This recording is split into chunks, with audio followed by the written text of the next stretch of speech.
என்ன பெரிய வாக்குறுதி என சொல்பவர்கள் பெண்களின் அடிப்படை தேவையான நாப்கின்கள் விலையில்லாமல் கொடுக்கப்படும் என்ற அறிவிப்பை பற்றி ஏன் பேசுவதில்லை?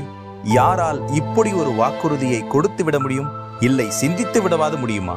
பெண் சமூகத்தின் முன்னேற்றத்திற்கு காசு பணம் எவ்வளவு முக்கியமோ, சமூக பாதுகாப்பு எவ்வளவு முக்கியமோ, அதே அளவு முக்கியமானது அவர்களின் சுகாதாரம். இதை அம்மாவால் உணர முடியும், சில இடங்களில் தந்தையால் உணர முடியும், வேறு எவரால் என்றால் அது மக்களின் பிரச்சனைகளை உணர்ந்த ஒரு தலைவரால் மட்டுமே உணர்ந்திட முடியும். சமீபத்திய ஆய்வுகள் படி ஏராளமான பெண்களுக்கு பிறப்புறுப்பில் ஏற்படும் பாலியல் நோய்களுக்கான காரணம் முறையான சானிட்டரி நாப்கின் பயன்படுத்தாததே என்கிறது. அதேவேளை பெரும்பாலான கிராமப்புற பெண்கள் மெடிக்கல் ஷாப்கள் சென்று நாப்கின்களை பெறுவதற்கு இன்னமும் கூச்சப்படுகிறார்கள் என்ற நிலையும் இங்கு தமிழகத்தில் நீடிக்கிறது. பொருளாதார சிக்கல்களும் இந்த நாப்கின்களை வாங்குவதால் உருவாகிறது. இவை அனைத்திற்கும் தீர்வாக நம் தலைவர், நம் அண்ணன் பெண்களின் சுகாதாரத்தில் அக்கறை கொண்டு பெண்களுக்கு மிகவும் தேவையான நாட்களில் பொது விநியோகம் நடக்கும் இடங்களான